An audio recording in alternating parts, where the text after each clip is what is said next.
Assalamualaikum warahmatullahi wabarakatuh. Kami dari kelompok 11, kelas 409 akan menjelaskan tentang penjurnalan direct cost pada standar costing.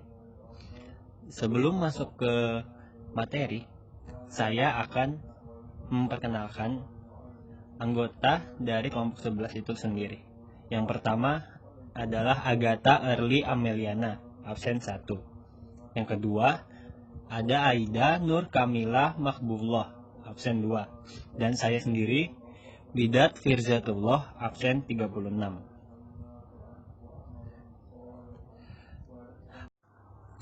Video ini mencakup 3 pokok bahasan. Yang pertama adalah pencatatan direct material standar costing dengan 3 metode. Yang kedua adalah pencatatan direct labor standar costing dengan 1 metode. Dan yang terakhir adalah contoh soal pengaplikasian pencatatan direct cost standar costing pada soal. Pencatatan direct materials. Ada 3 metode. Pertama, materials dicatat pada standard price saat diterima. Kedua, materials dicatat pada actual price saat diterima. Ketiga, materials dicatat pada standard price saat diterima dengan penyesuaian variance. Metode pertama, materials dicatat pada standard price saat diterima. Saat diterima, tentu kita akan menerima materials tersebut, sehingga di jurnal materials di debit sebesar actual quantity purchase dikali standard price. Sedangkan di kredit, kita akan mengakui account payable sebesar kenyataannya, yaitu actual quantity purchase dikali actual price. Di antara kredit dan debit tersebut terdapat selisih karena perbedaan price aktual dan price standar pada pembelian, sehingga diakui materials purchase price variance di kredit apabila favorable dan di debit apabila unfavorable. Pada ilustrasi tersebut, materials purchase price variance di kredit yaitu favorable karena standard price $7,5 lebih besar dari actual price $7,44. Selisih 7,5 dan 7,44 ini ialah $0,06, sehingga materials purchase price variance-nya $0,06 dikali actual quantity purchase sebesar 10.000 menghasilkan $600. Saat diminta untuk produksi, materials ditransfer ke work in process dengan WIP dicatat di debit sebesar standard price dikali standard quantity allowed, sedangkan materials berkurang dan dicatat di kredit sebesar standard price dikali actual quantity used. Selisih keduanya karena perbedaan quantity dicatat sebagai materials quantity variance di debit apabila unfavorable dan di kredit apabila favorable. Pada ilustrasi tersebut, materials quantity variance di debit unfavorable karena quantity used 9.500 units lebih besar dari quantity allowed 9.336 units. Metode kedua, materials dicatat pada actual price saat diterima. Saat diterima, materials dicatat sebesar kenyataannya, yaitu actual quantity purchase dikali actual price, sehingga jurnalnya materials pada account payable. Sedangkan saat diminta untuk produksi, WIP dicatat di debit sebesar standard quantity allowed dikali standard price. Dan di kreditnya ada material sebesar kenyataannya, yaitu actual quantity used dikali actual price. Selisih actual quantity used dan standard quantity allowed dicatat sebagai materials quantity variance, sedangkan selisih actual price dan standard price dicatat sebagai materials price usage variance. Materials quantity variance dan materials price usage variance ini bisa di debit maupun kredit, tergantung favorable atau unfavorable. Pada ilustrasi ini, materials quantity variance di debit unfavorable karena actual quantity used 9.500 pieces lebih besar dari standard quantity allowed 9.336 pieces. Sedangkan materials price usage variance di kredit favorable karena standard price $7,5 lebih besar dari actual price $7,44. Metode ketiga ialah materials dicatat pada standard price saat diterima dengan penyesuaian variance. Saat diterima, jurnalnya seperti metode 1, yaitu mengakui material di debit, account payable di kredit, dan selisihnya menjadi material purchase price variance. Bisa di debit atau kredit tergantung favorable atau unfavorable. Kemudian saat diminta untuk produksi, jurnal ada 2. Jurnal pertama, seperti metode pertama juga, yaitu mengakui WIP pada debit dan kreditnya material. Selisihnya menjadi materials quantity variance, bisa di debit atau kredit juga. Kemudian jurnal yang kedua ialah jurnal transfer purchase price variance ke price usage variance. Jurnalnya material purchase price variance pada material price usage variance sebesar selisih standar price dan actual price dikali actual quantity. B. Pencatatan direct labor dengan satu metode. Pertama, kita mencatat actual payroll, yaitu jurnalnya payroll pada accrued payroll sebesar actual rate dikali actual hours work. Kemudian kita mencatat distribusi payroll dan mencatat variance. Di sisi debit kita mengakui WIP, yaitu standard rate dikali standard hours allowed. Dan di sisi kredit kita mencatat payroll sebesar actual rate dikali actual hours work yang sudah dicatat di actual payroll sebelumnya. Di sisi debit ada standard dan di sisi kredit ada actual, sehingga keduanya akan menghasilkan variance. Standard rate dan actual rate akan menghasilkan selisihnya akan menjadi labor rate variance. Standard hours dan actual hours. Selisihnya akan menghasilkan labor efficiency variance. Nah, labor rate variance dan labor efficiency variance ini bisa di debit atau kredit tergantung favorable atau unfavorable. Tetap ingat bahwa kredit merupakan favorable dan debit merupakan unfavorable.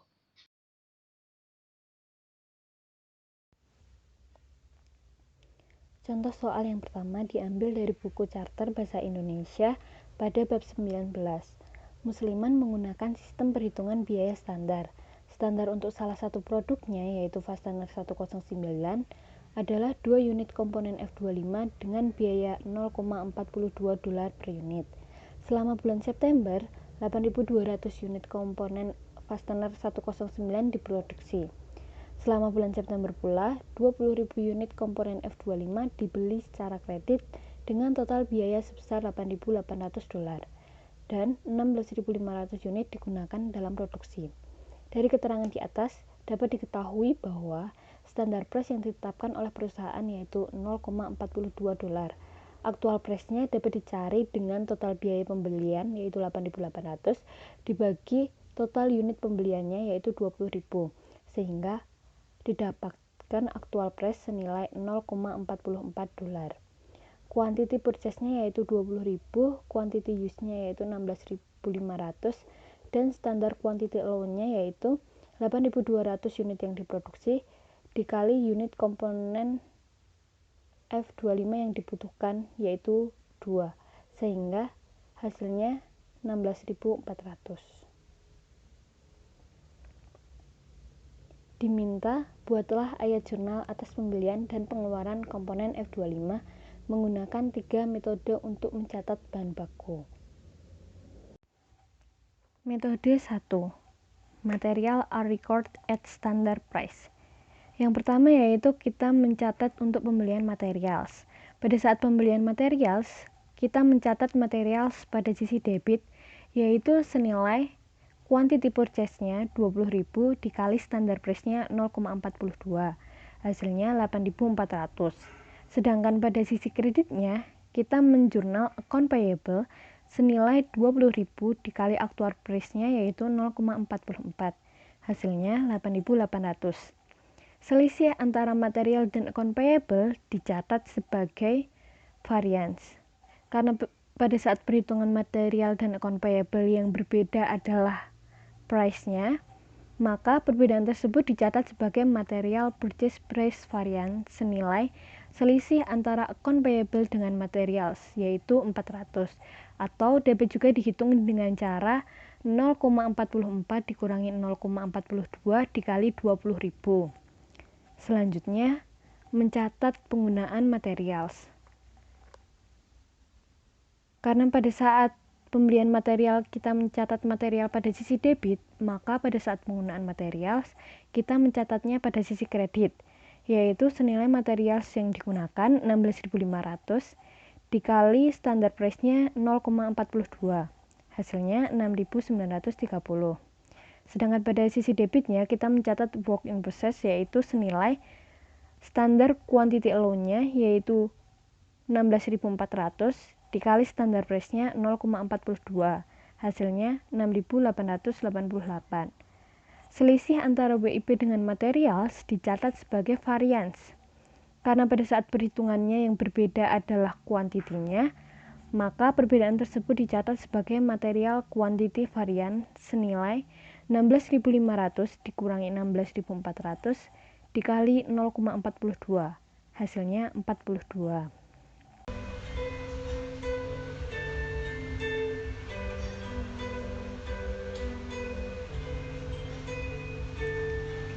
Akhirnya aku lihat lagi, sederhana tanpa banyak celah. Wahaimu,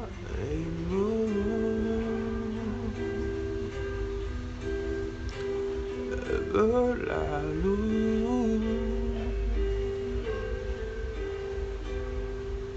akhirnya aku lihat lagi jemarimu yang bergerak bebas seiring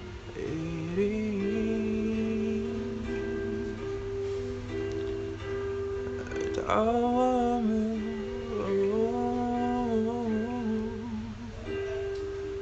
Tak ada yang seindah matamu, hanya rembulan. Tak ada yang selembut sikapmu, hanya lautan. Tak tergantikan. Oh, walau kita tak lagi saling menyapa.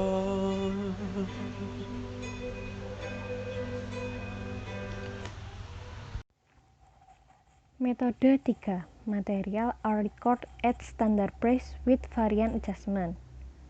Untuk mencatat pembelian material dan penggunaan material, jurnalnya sama seperti pada metode 1, yaitu pada saat pembelian material didebit senilai 20.000 dikali 0,42 yaitu 8.400, account payable dikredit senilai 20.000 dikali 0,44 yaitu 8.800, dan selisihnya dicatat sebagai material purchase price variance senilai 400. Sedangkan pada saat penggunaan material dikredit senilai 16.500 dikali 0,42 yaitu 6.930, WIP didebit senilai 16.400 dikali 0,42 yaitu 6.888, dan selisihnya dicatat sebagai material quantity variance senilai 42. Selanjutnya, to record the elimination of material purchase price variance. Karena pada saat pembelian material purchase price variance berada di sisi debit, maka untuk mengeliminasinya, material purchase price variance dicatat pada sisi kredit, yaitu senilai actual price dikurangi standard price dikali quantity use, yaitu 0,44 dikurangi 0,42 dikali 16.500. Sedangkan pada sisi debitnya dicatat sebagai material price usage variance senilai 3.300, sama seperti material purchase price variance-nya. Soal kedua juga diambil dari buku charter bahasa Indonesia pada bab 19. Pemrosesan oleh William Company atas 1 unit produk caps lock secara standar memerlukan 3/4 jam tenaga kerja langsung dengan tarif $9,5 per jam. Selama bulan tersebut, diproduksi 2.400 unit caps lock. Produk aktual memerlukan 1.920 unit jam tenaga kerja langsung dengan total biaya sebesar 18.144. Dari keterangan di atas dapat diketahui bahwa standar rate yang telah ditetapkan oleh perusahaan yaitu $9,5, sedangkan standar hours allowance-nya yaitu 2.400 unit yang diproduksi dikali jam tenaga kerja langsung yang diperlukan untuk satu unit produk caps lock yaitu 3/4 jam, sehingga didapatkan standar hours allowance-nya yaitu 1.800 jam. Aktual hours-nya yaitu 1.920 dan aktual rate-nya yaitu 18.144 dibagi aktual hours-nya yaitu 1.920, hasilnya $9,45. Diminta buatlah ayat jurnal untuk mencatat tenaga kerja langsung yang dibebankan ke produksi termasuk variansnya. Yang pertama, kita mencatat payroll sebesar actual hours dikali actual rate, yaitu 1920 dikali 9,45, yaitu 18.144. Sedangkan pada sisi kreditnya, kita menjurnal accrued payroll senilai 18.144 juga. Selanjutnya, untuk membebankan payroll pada produksi, maka payroll dikredit senilai 1920 dikali 9,45, yaitu 18.144. Sedangkan pada sisi debitnya, yaitu WIP, senilai standar hours allowance-nya dikali standar rate, yaitu 1.800 dikali 9,5, hasilnya 17.100. Karena pada saat perhitungan WIP dan payroll, price yang digunakan dan quantity yang digunakan dua-duanya berbeda, maka terdapat dua varians. Yang pertama yaitu varians untuk menghitung perbedaan kuantitasnya atau perbedaan jam yang digunakannya, yaitu dicatat sebagai labor efficiency varian senilai 1920 dikurangi 1800 dikali 9,5, hasilnya 1140. Karena hasilnya positif, maka labor efficiency variance-nya bersifat unfavorable dan berada pada sisi debit. Sedangkan untuk mencatat perbedaan price-nya atau rate-nya, maka dicatat sebagai labor rate variance senilai 9,45 dikurangi 9,5 dikali 1920, hasilnya 96. Karena hasilnya negatif, maka labor rate variance-nya bersifat favorable dan berada pada sisi kredit. Terima kasih telah menyimak video kami. Kurang lebihnya minta maaf. Wassalamualaikum warahmatullahi wabarakatuh.